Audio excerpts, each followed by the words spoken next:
This is Sam Vaughn for Sam Sports Report. Trade deadline day for the Cardinals, Royals, Cubs, and every other team in the Major League. On the Cubs, White Sox, and Cardinals for this one. You can see the one that focused on the Royals on this link.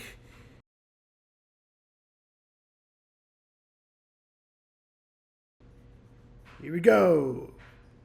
I've been talking about Tyler Anderson over a month now. The Angels, despite falling apart, Anderson has 18 straight this year, thrown 112 innings.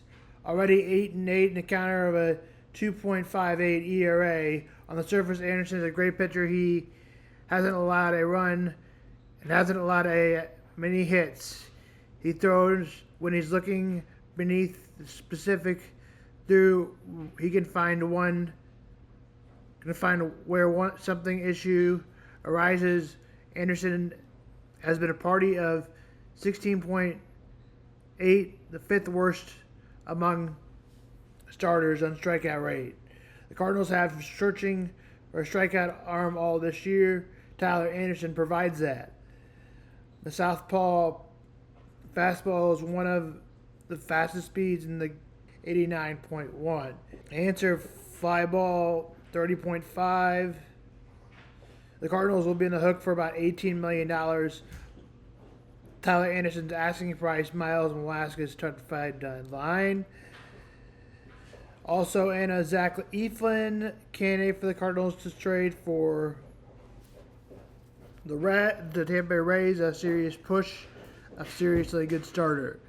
Due to the team, Quantrill has expressed John Mielek has been searching for a pitching change.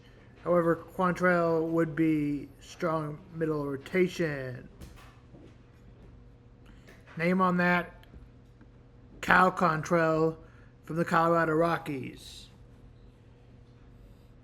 As we acquisition our base play self, Rooker has grown out of me when he placed him on a good gift. Rooker has grown on me as a rookie. Minnesota Twins, he played the Padres, Royals, and Athletics. It took him until 2 years of flourish. Offensive side of the game has taken to a new level.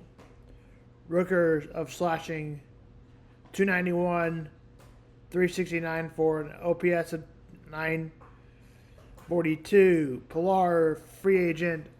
Here he's 35. Performance, Los Angeles. Angels could be facing, luckily, percent, and he's serviceable outfielder even though his OPS drops to 700. Cardinals are looking for Tanner Scott. July 22nd, he has freed up again Oliver Marrero with another high-level rotation. Scott has in 14 saves in his time as a closer, but has luckily at the back of the bullpen, Miami striking out 10. Scott's fastball is around 99 miles an hour. He dominates games with pricey. The Cardinals will be serviceable. John Malak may have a pony up on getting one of those guys on the market. Kyle Finnegan is another one. Ryan Hazley, replacement of the All-Star game, deserving a Washington Nationals closer, has been a fantastic. As of late, he will have a huge win-loss deficit. Players like C.J. Adams, James Wood, and Mackenzie Gore are already producing Nats, and they will want to capitalize on that. Finnegan has accumulated 125 saves. He spots 2.45, 3.09. He has done well with limiting his home runs this year and walks rate as he pitches about league savant. Finnegan's fastball by his pitching, 97.2. Hitters do generate contact against Finnegan. I don't usually see the Cardinals trading away picks but he may have to in order to get him. The MLB trade deadline is right around the corner, and the St. Louis Cardinals are set to be buyers after rebounding from a terrible start to their 2024 season. If the Cardinals want to make a run in October, they'd be wise to pursue an upgrade for their rotation, their bullpen, and add a right-handed bat to the mix. Here are 10 trade candidates, in no particular order, that we are keeping an eye on for the St. Louis Cardinals at this trade deadline. First on our list is Max Scherzer. Starting us off is a 3-time Cy Young Award winner who's actually from the St. Louis area. The Cardinals once passed on a chance to bring Max Scherzer in via free agency, but he should be one of their top trade targets this month if the Texas Rangers do end up selling. After winning the World Series last year, the Rangers have dug themselves a pretty deep hole, and it might be too deep to buy at the deadline, which makes Scherzer a prime trade candidate. After starting the season on the injured list, Scherzer's come back strong in his 5 starts at the time of this recording, posting a 2.96 ERA and 0.99 WHIP. While his velocity is down and his strikeout rate has dropped significantly, Scherzer is still going to be one of the best starting pitchers available this year at the trade deadline. In the last year of his contract, Scherzer is just a rental pitcher, and with diminished results and turning 40 soon, it's hard to imagine it taking a ton to get Scherzer via trade. The New York Mets are also paying down a significant chunk of his salary, which helps. But in general, the Cardinals shouldn't need to move their most significant prospects to get Texas to bite. The real question will be whether or not Texas actually sells, and whether or not Scherzer is willing to waive his no-trade clause for St. Louis. The Cardinals' lack of interest in Scherzer did not sit well with him in the past, but if he's willing to forgive the front office, he'd make a great pairing with Sonny Gray at the top of the Cardinals' rotation. Next, Kevin Pillar, another Los Angeles Angel. Pillar was spurned by the Atlanta Braves this offseason, and after a failed stint with the Chicago White Sox, latched onto the Angels in an effort to save his career. In his time with the Angels, Pillar has done nothing but hit, posting an 822 OPS and a 127 OPS plus over roughly 150 plate appearances. While Pillar is not a big bat by any means, he does mash against left-handed pitching, and his OPS is well above 1,000 on the season against southpaws. For a Cardinals offense that has really struggled against left-handers, Pillar's talent could be extremely useful down the stretch. Now, we do have to admit, this is the best season of his career offensively, but hopefully that magic could continue in St. Louis. Part of the appeal with Pillar is also his ability to play center field. While the Cardinals need more right-handed production, finding a place in the lineup for them is often difficult. Having the flexibility to play center allows Pillar to platoon with Michael Ciani and or Tommy Edman, while also being able to play other outfield positions where DH is needed. There is some risk here that Pillar has just been on a heater with the Angels and will regress to career norms soon, but the Cardinals could play the hot hand and see if he can continue his great production over the rest of the season. Pillar is a low-risk, potentially high-reward move, something that the Cardinals front office tends to prefer over large, flashy moves. Next up, we've got Kevin Gausman. Gausman was a top 5 pitcher in all of baseball between 2021 and 2023, finishing top 10 in Cy Young voting each year, among the league leaders in strikeouts, and never posting an ERA above 3.35. Why would he be available in a trade then? Well, that's because Gausman's having a down year in 2024, and the Toronto Blue Jays may be on the verge of blowing their team up. Gausman still has 2 years and $46 million remaining on his contract after this year, so the Blue Jays could be interested in moving on from Gausman before his contract goes south. There are some things about Gausman's performance this year that are really concerning. His ERA has shot up to 4.50 in his first 19 starts. His fastball is about 1 mile an hour slower than it was last season. While Gausman led the American League in K per 9 with 11.5 in 2023, that number has dropped to just 9 in 2024. If the Cardinals traded for Gausman, they'd be buying low on him, hoping that he can regain his top-end performance down the stretch. If he does, Gausman and Gray would immediately become one of the best starting pitching duos in all of baseball. If he doesn't, the Cardinals could be on the hook for up to $23 million in each of the next 2 seasons. Without a lot of clear front-end starters available at this trade deadline, the Cardinals could convince themselves that Gausman is their best shot at acquiring one without giving up multiple top prospects or acquiring a starter who's in their 40s, such as Max Scherzer. It's unclear whether or not the Blue Jays would consider moving Gausman, but the Cardinals should be calling. Before we continue our list, make sure to hit subscribe and like the video if you're interested in more St. Louis Cardinals content. We post 5th, we've got Kirby Yates. Yates has been one of the best relievers in baseball since 2018, but he had a few down years before working his way back from an injury in 2022 and 2023. After signing with the Texas Rangers this past offseason, Yates has been better than ever. A right-hander whose fastball sits in the lower 90s, Yates pairs that four-seam fastball with a nasty splitter, helping to keep opposing batters off balance as they have no idea if the pitch will stay straight or drop off the table. Yates is among the best in baseball this year in chase rate, whiff rate, strikeout rate, and inducing weak contact. All of that stuff would play incredibly well in front of a vastly improved Cardinal defense. He's also an experienced veteran who can close games or set up for St. Louis, allowing them a lot of flexibility in how they deploy him. Many of their relievers at this moment feature heavy fastball slider mixes, so the Cardinals could benefit from a different look late in games from somebody like Yates. Yates would not be the flashiest name, they could add to their relief core, but he's arguably the best bang for their buck. Adding someone with Yates' ability who's on an expiring contract will help them weather the rest of the season innings-wise, and once they get to October, the Cardinals' bullpen could truly shut down games after the 5th inning with this incredible group of relievers. As is the theme with many names on this list, Yates has no team control following the 2024 season, helping to drive the price down. But with relievers always being a need for contending teams, the Cardinals may have to give up something interesting to outbid other contenders. Next up, we've got the slugging Brent Rooker. If the Cardinals wanted to take a big swing to upgrade their offense at the trade deadline, Brent Rooker would be a perfect fit for the club.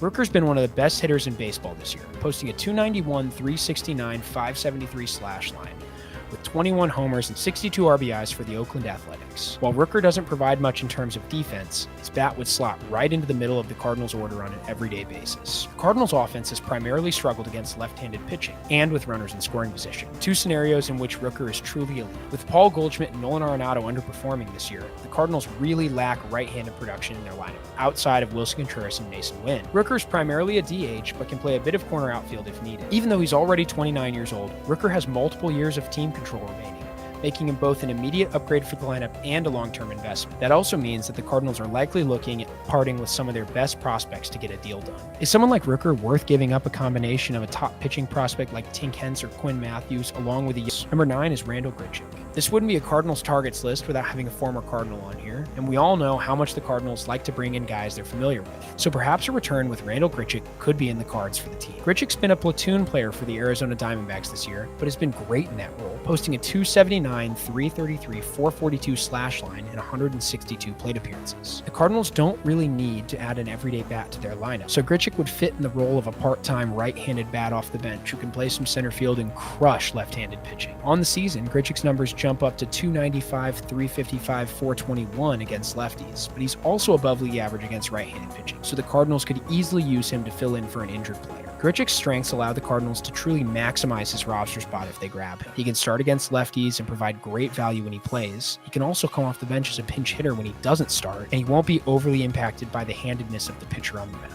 With offense down across the league, someone like Grichuk may be a hotter commodity than we typically see at the deadline, so there will surely be other contenders interested in his services. Regardless, the Cardinals should explore a reunion here. The last name on our countdown is postseason hero Nathan Eovaldi, who could give the Cardinals the dynamic duo they need at the top of their rotation to go deep into October.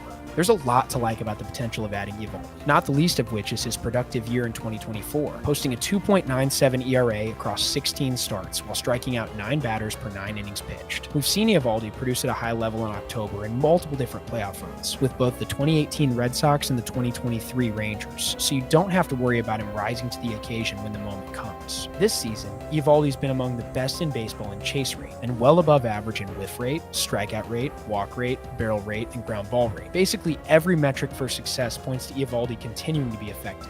He feels like the kind of frontline starter the Cardinals should be looking to acquire. While he's 34 years old, that's still 6 years younger than Max Scherzer, and you're not crossing your fingers for a bounce back like you are with Gausman. Eovaldi's currently pitching like a frontline starter and would instantly raise the Cardinals' ceiling in October. The two big questions that need to be answered with Eovaldi are whether or not he will actually be available via trade and what it would take to get him. He does have a vesting option for next year if he hits an innings requirement, but he'll likely be treated as a rental arm on the market. Still, he may be the best arm move that doesn't have significant team control like Garrett Crochet, which could allow the Rangers to drive up the asking price. Remember, the Cardinals got 2 borderline top 100 prospects in Thomas Saggese and Tekoa Roby at the deadline last year for Jordan Montgomery, so I'd expect a similar package. So Tomlin for the Cubs is another player you look at.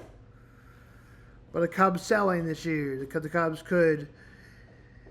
Tomlin had a really good year. He started 16, compiled a 3.1074, 93 innings. Those numbers will wake up. Cody Bellinger, first baseman, although he has each out of those years in 2024, his batting has been quite batting 269, 331 slash, along with 9 home runs, and except 37 RBIs. Flashy, but he more capable of his production. Norris played, he 7th pitcher, does not nearest, but could have great production which makes him a plausible piece for the Cubs. Hector Norris. Other trades up here. On Tuesday, the White Sox made another deal, but it's unclear will they trade ace Garrett Coach, who comes with question limit and his desire to before working their relievers Hector Norris, John Burton, and Chris Flaxton. On Tuesday, the White Sox traded right-hander Eric Fledden, Tommy Pham. White Sox receive Miguel Villegas, outfielder Albertus from the Dodgers, Alexander Albertos, Gerald Perez, player to be named later. Cardinals receive an A, White Sox receive a D. Royals get Michael Lorenzo. Rangers get Walter Pennigan, C-. YouTube link, John Elway regrets passing on quarterbacks Josh Allen in 2018. Here's more on that draft. If we did not make any sense of anything, we'll post it on that draft. That's CM on Sports.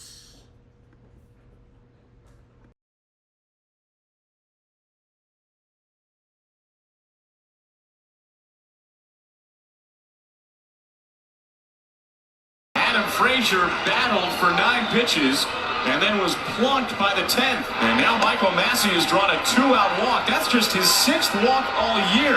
Look who's got it. All year. Look who's got it up. And Bobby Witt Jr. is coming to the plate. First player with 3+ hits in 4 straight games versus the Sox since, well, Ty Cobb. I remember him.